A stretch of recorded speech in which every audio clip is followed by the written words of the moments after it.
Hallo en welkom. Dis lente, is dit nie lekker nie? Dis soos 'n nuwe seisoen wat aanbreek. Ook 'n nuwe seisoen in die gemeente. Want van vandag af, die 6de September, kan ons instapdienste hou by die kerk. Hoe lekker is dit? Weliswaar nog net 43 mense per geleentheid in 'n lokaal, maar ons kan al reeds 3 sulke dienste hê, die 2 Afrikaanse en die Engelse, en ook die inrydienste, dit gaan voort. So ek wil vir jou uitnooi om te kyk, om dalk vooruit te bespreek, sodat jy ten minste 1 keer 'n maand alreeds in die kerk kan kom en saam met medegelowiges aanbid. Charles Dickens het dit nogal mooi gesê, nee, it was the best of times, it was the worst of times. En ons beleef nogal iets daarvan in hierdie tyd. Leandra, ons jeugwerker, het getrou en ons het baie geluk vir haar en Callie. Wat 'n wonderlike deel van hulle lewens wat begin. Maar in dieselfde week sterf haar pa, André Olivier, wat vir jare 'n rots in die gemeente was. En ons is innig jammer, saam met Marlene en die familie. Ook Salome Joubert, wat ons goed ken, wat deel is van hierdie gemeente se storie, is in hierdie afgelope week oorlede aan kanker. Sy was nogal deel van die voorsanggroep by die 10-uurdiens altyd. En ek weet, sy het haar plek gaan vol staan in die hemelse kore, en jy kan nie dink hoeveel sy dit tans geniet nie. Paar van ander sake van belang in ons gemeente is, ons het begin met 'n projek vir werkskepping, ons noem dit RICD, Rock in Christ Development, om mense te help, lidmate wat nie werk het nie, om op hulle eie been te kom, vir hulle self te kan begin werk. En as jy meer wil weet, kyk gerus in die familienuus, of kontak myself, en ek sal graag met jou daaroor gesels. Ons padstal gaan voort, en maak seker asseblief dat jy teen donderdag jou besprekings plaas by die kerkkantoor, sodat jy Vrydag aand nie kos hoef te maak nie, maar net kan kom deurry en kan kom kry. Ons gaan nou net eers ons offergawes gee vir die koning van die konings, en na dit gaan ons heerlik uit ons harte uit die Here loof.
Koning Jesus, wat 'n groot voorreg om nou hier in U geselskap te wees. U is die Here en U is hier.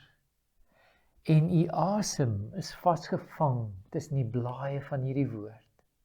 En wanneer ons hom oopmaak en lees, dan spreek U tot ons. En ek wil vra ook vandag dat U dit sal doen. Dat ons dit kan ervaar, kan beleef en ons eie kan maak. In Jesus Christus vra ons dit. Amen. Ek wil saam met jou lees uit Kolossense 4. Net so 'n paar versies van vers 2 af. Volhard in die gebed. Wees daarby waaksaam en dankbaar en bid tergelykertyd ook vir ons. Bid dat God vir ons 'n deur vir die woord oopmaak, sodat ons die geheimenis van Christus kan verkondig, waarvoor ek hier gevange sit. Bid dat ek dit duidelik sal verkondig, soos dit my opgelê is. Ek lees hom net tot daar. Ken jy die frustrasie van toedere? Dalk by jou werk wil jy vreeslik graag met van die mense in gesag gaan praat, maar is net hierdie frustrasie van jy word nie toegelaat nie, jy kry nie 'n geleentheid nie, jy word verhinder op allerlei maniere. Of miskien is jy al so lank al op die uitkyk vir 'n ander werk of 'n ander geleentheid. En nêrens gaan 'n deur vir jou oop nie. Nêrens is daar 'n opsie wat vir jou 'n geleentheid bied nie. En jy is so gefrustreerd. Wanneer Paulus hierdie woorde skryf, skryf hy dit vanuit 'n tronk. Hy verstaan die frustrasie van toedere. Tronkdeure is gesluit. En jy kan maar skree en skop soveel as jy wil, maar daai deur gaan net nie vir jou oopgaan nie. Hy ken dit. Maar Paulus ken ook die wonderwerk wanneer God sulke harde geslote deure oopmaak. In Filippi byvoorbeeld was Paulus in die tronk en God stuur 'n aardskudding en die deure van die tronk skud oop en almal wat daar rond staan weet, hierdie is 'n goddelike aksie. Net God is in staat om dit te doen. Geen mens kan dit doen nie, of dis nie per ongeluk nie. Daai wonder, wanneer jy weet, hierdie deur, wat so dig gegrendel was, word deur die Here self oopgesluit. Paulus is nie 'n vreemdeling met dit nie. Hy ken dit. So, toedere is soos 'n metafoor vir al die frustrasies en die blokkasies wat ons beleef in die lewe. 'n Huwelik wat gestagneer het. En daar's nie meer gesprekke nie. Die deure voel toe.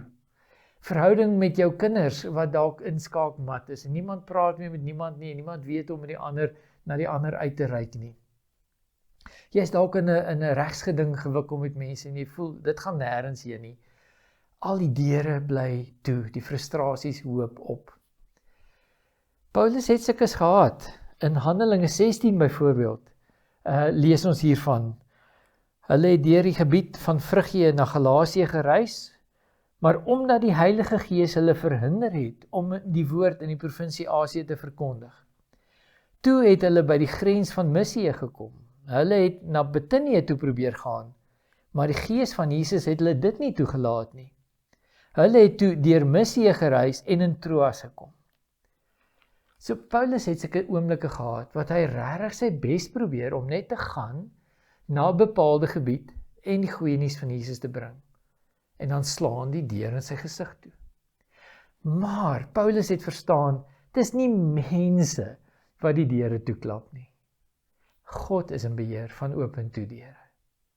En Paulus het ook verstaan, my taak is nie om 'n toedeur oop te forceer en om skouer te gee en met my mag dit te maak gebeur nie.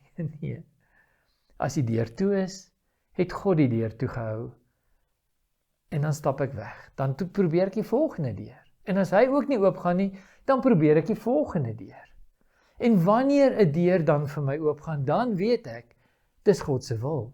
Hy soek my nou by hierdie deur en ek moet hierdeur stap. Hy beheer die oop en die toemaak van deure.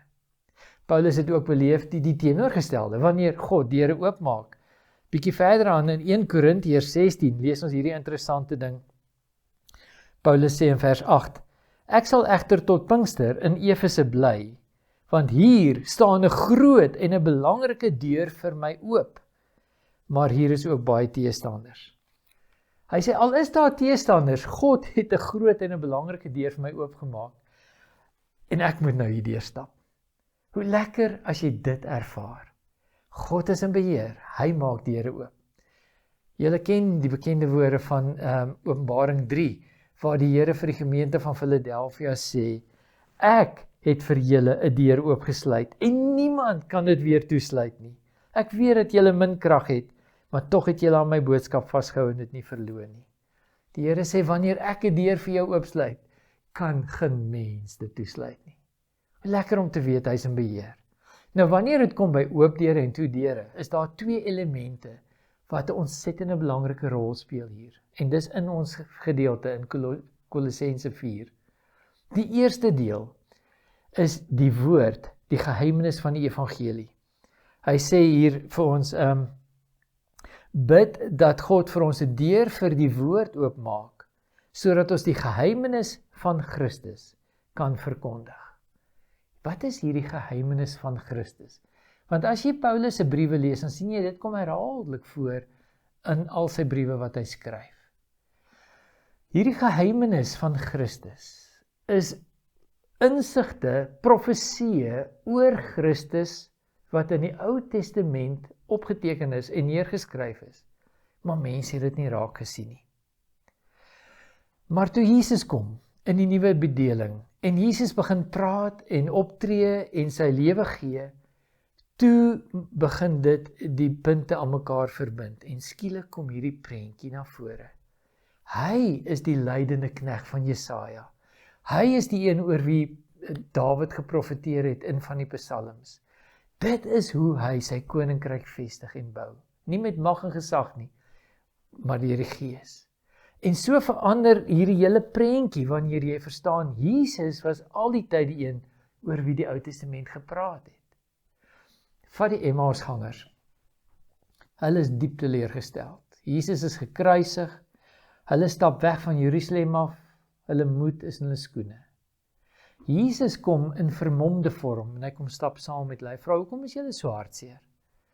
En hulle sê, weet jy nie wat gebeur het nie? Ons Here is dan gekruisig. Nou is alles tot niet. En dan sê die Bybel, het Jesus begin by Moses en die profete. En al die skrifgedeeltes rondom homself as die Messias vir hulle uitgelê, totdat hulle oë oopgaan, hulle sien, dis Jesus. Daai is die geheimenis van die evangelie. Nou hou in gedagte dat Paulus 'n fariseer was. Hy het die Ou Testament uiters goed geken. Hy was bekend met die geskrifte van die Ou Testament. En hy was nie een van Jesus se 12 disippels nie. So hy het nie die voorreg gehad van 3 jaar by die voete van Jesus sit en deur hom geonderrig word nie. Al wat Paulus gehad het, is die Ou Testamentiese geskrifte en die Heilige Gees. En hy het gaan sit saam met die Heilige Gees en hierdie skrifte bestudeer en die Heilige Gees het vir hom die dots aan mekaar verbind. Totdat hy die prentjie sien van die geheimenis van Christus. Dit is oor hom wat die skrifte gepraat het. Dis hy wat die nuwe koninkryk gebring het. Die lewe is in hom te vind en totale regverdigheid met God die Vader is deur hom te kry. En Paulus kan nie ophou nie. Hy moet met almal hierdie kosbare insigte deel, soos wat die Heilige Gees dit uit die skrifte vir hom gegee het. Dis die misterie van Jesus Christus se woorde, wat hy kon deel met die wêreld.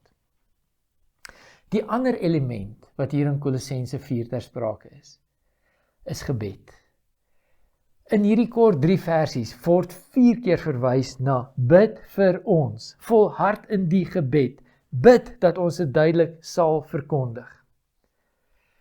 Ek is bevrees, in ons moderne tyd het gebed afgewater geraak na 'n paar vragies en versoeke aan 'n almagtige God vir wie ons hanteer soos 'n diensknegt van ons. En dit weet jy en ek, dis nie gebed nie. Gebed is soveel meer as dit. Gebed is gemeenskap met God drie-enig. Dis kuier in God se geselskap. Dis deel jou hart met hom en deel wat op sy hart is vir jou.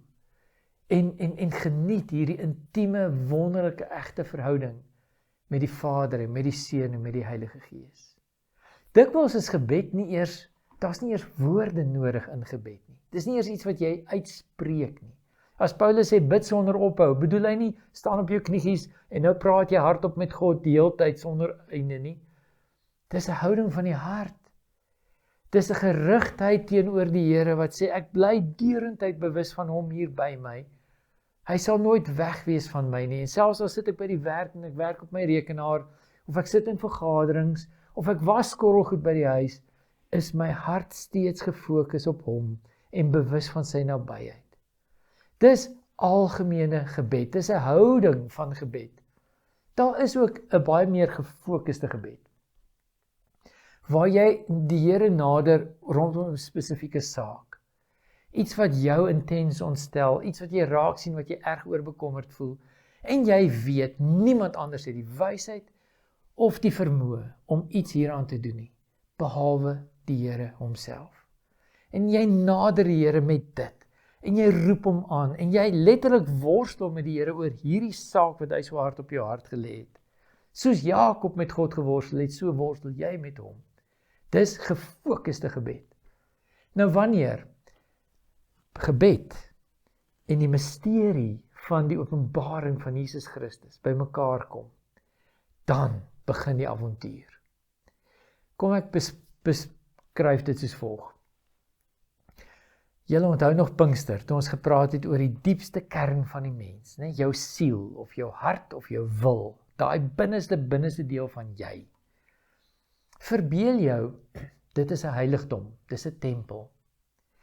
En daar was dalk 'n stadium, 'n fase van jou lewe, waar daai tempel slordig was, die mekaar was, allerhande gemors was daarin gewees, en dit was nie 'n skoon en 'n netjiese plek nie, dit is alles die mekaar. Het was nie 'n lekker tyd van jou lewe nie. Toe kom Jesus, en hy klop aan die deur van jou hart, jy nooi hom in, hy kom daarin, en hy verwyder al hierdie gemors, en al die goed wat daar was, haal hy uit, en hy maak dit skoon, en hy skep vir jou 'n rein hart in jou binneste. Selfs, hy verf die mure uit, en maak dit spierwit, jy's heilig, jy's skoon gewas, jy's rein. Ek bedoel, geen geld in die wêreld kan daai vreugde vir mens gee, wanneer die Here kom en hy maak jou rein aan die binnekant nie, nee. Dis heilig en dis kosbaar, maar die Here wil jou nie daar los nie, o nee. Nou vat jy sy woorde en jy lees dit, en jy bære dit in jou hart, en die Heilige Gees vat hierdie woorde van die Here, en hy skryf dit teen die mure van jou binneste heiligdom. Dis nou nie net meer goedgawe wit mure nie, hulle is vol geskryf met God se woorde, soos wat jy tyd spandeer in die woord van God.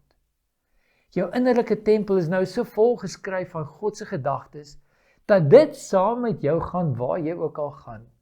En wat jy ook al doen, jy bly bewus van hom. Dis wat die Heilige Gees doen. Hy herinner jou aan alles wat Jesus ons geleer het.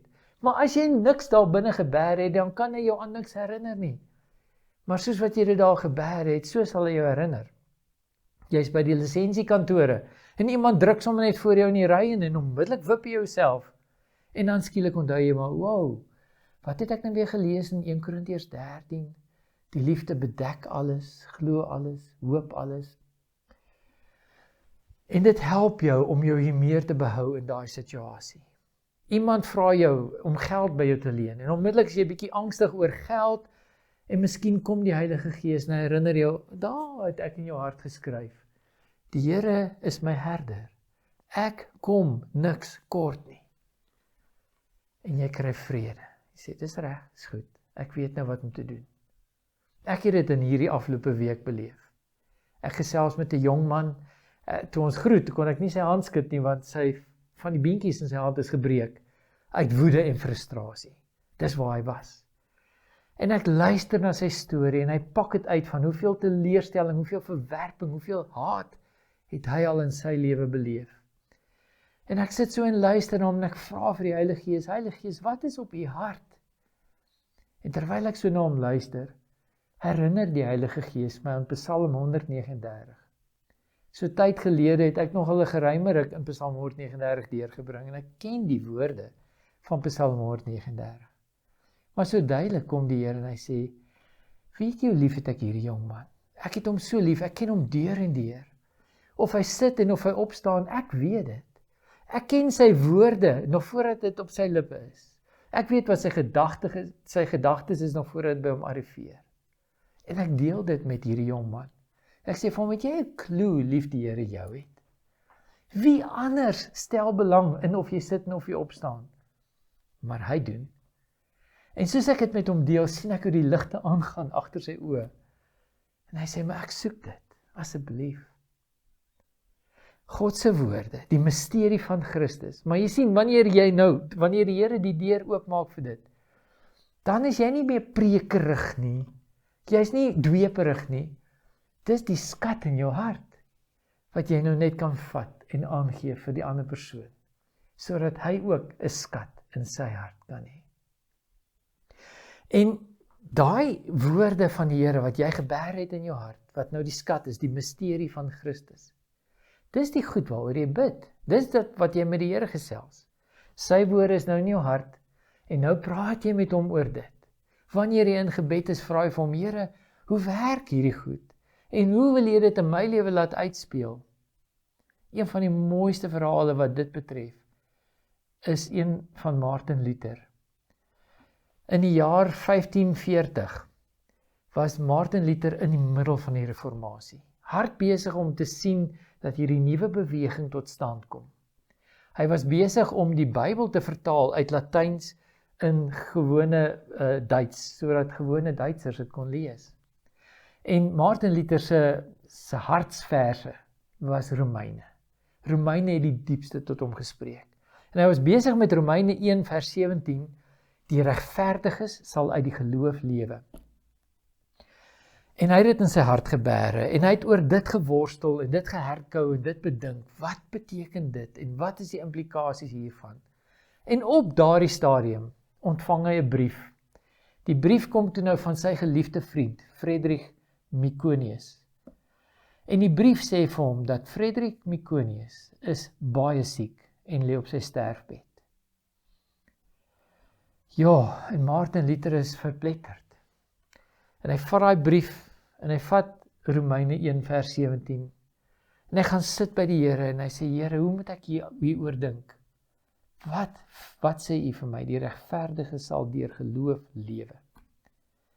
En die Heilige Gees maak iets in Martin Luther wakker. En hy vat 'n stuk papier en hy skryf 'n brief terug aan Myconius. Hy skryf vir hom. Hy sê, ek beveel jou in die naam van die lewende God om aan te hou leef. Ek het jou nodig in die werk van die reformatie van die kerk. En die Here sal nie toelaat dat ek hoor jy het gesterf op hierdie stadium van die stryd nie. Ek glo dit en hiervoor bid ek, want ek begeer slegs die eer van die Here in hierdie saak. Wow, dis sterk woorde. Maar hy kon dit doen, want hy was besig om in gebed die misterie van Christus te ondersoek. Myconius was so siek, dat toe hy daai brief ontvang, kon hy dit nie eers self lees nie. Iemand moes dit vir hom voorlees. Maar God se wil het gebeur, en hy het opgestaan uit daai bed, hy het gesond geword, en hy het nog 6 jaar geleef, en gehelp met die reformatie. Martin Luther is later oorlede, en 2 weke na Martin Luther is Myconius toe ook oorlede. Inderdaad, profetiese woorde wat hy geskryf het, dat die Here sal nie toelaat, dat ek hoor, dat jy gesterf het nie. Letterlik het dit so gebeur. Hier's my punt. Ons God is die expert in die oopmaak van toedeure. Hy weet presies waar, presies wanneer.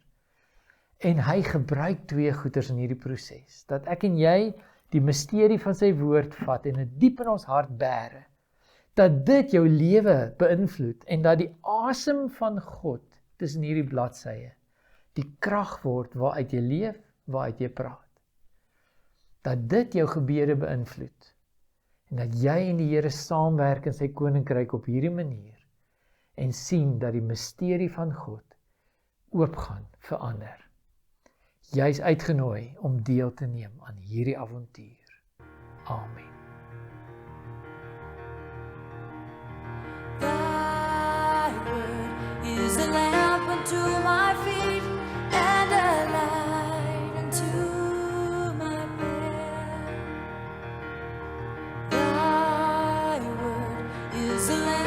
unto my feet and a light unto my path. When I feel afraid, think I've lost my way, still you're there right beside me. Nothing will I fear as long as you are near. Please be near me to the end.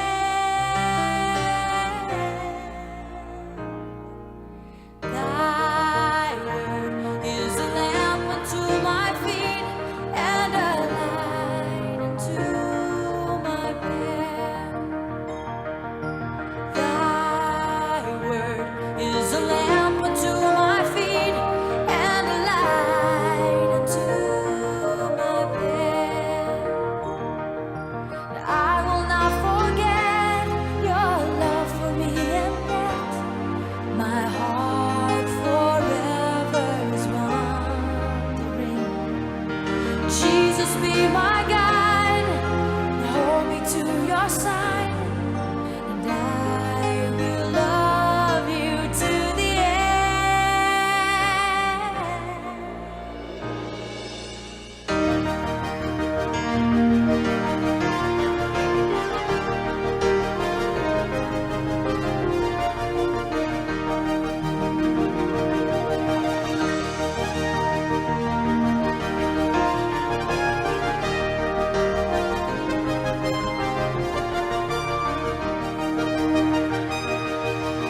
Nothing will I fear as long as you are near. Please be near me to the end. Thy word is a lamp unto my feet and a light unto my path. Thy word is a lamp unto my feet and a light unto my path. And a light unto my path. You're the light unto my path.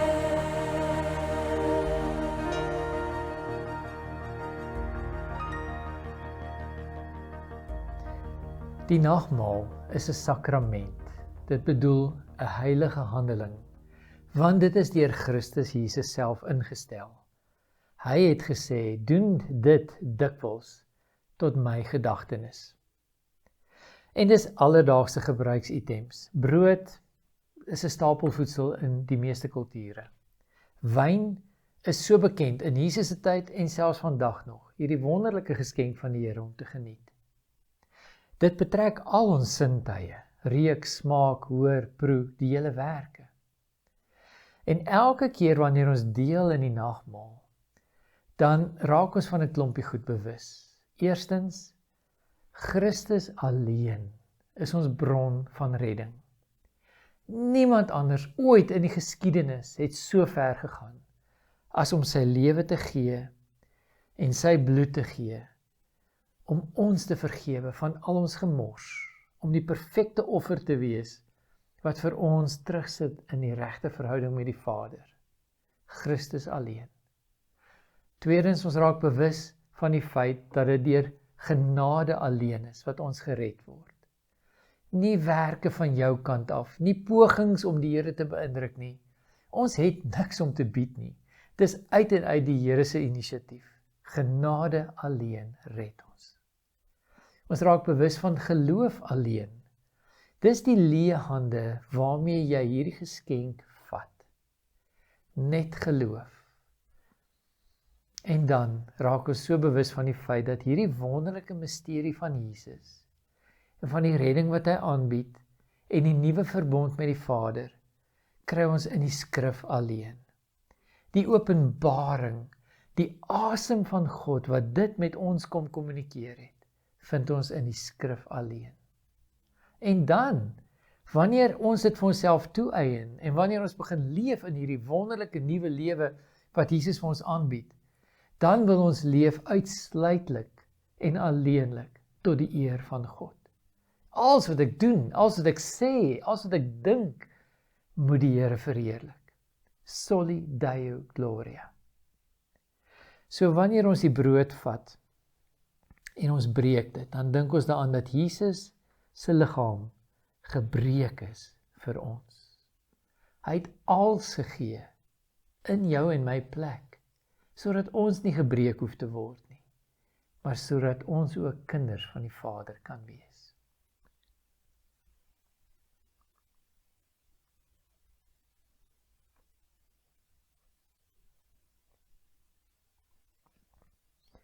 Wanneer ons die beker vat en daaruit drink, dan dink ons aan Jesus se bloed wat gevloei het, in strome onderkant die kruis. En dan besef ons dit het vir ons 'n nuwe verhouding tussen ons en die Vader geskep, 'n nuwe verbond tot stand gebring, waarin ons kan sê ons is kinders van die lewende God.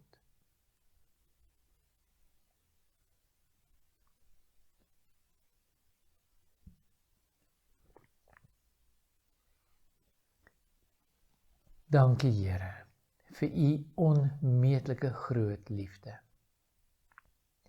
Dankie dat u bereid was om so ver te gaan om u liefde te demonstreer. En toe nog verder gegaan het deur hierdie geskenke van u liggaam en u bloed vir ons te kom aanbied. En vir ons aan die hand te kon vat en te sê, maar ek wil saam met jou leef. Ek wil jou innooi in die avonture van my koninkryk. En so word ons deel van hierdie wonderlike misterie van Christus. Dankie Here, dat ons dit kan deel, dit kan ervaar en in dit kan leef, vir die res van ons lewens. Amen. Nou, aan hom wat magtig is, om oneindig meer te doen, as wat ons kan bid of dink, aan hom kom die eer toe, in die kerk, deur ons verbondenheid met Christus Jesus, deur al die geslagte heen, en tot in alle ewigheid. Amen.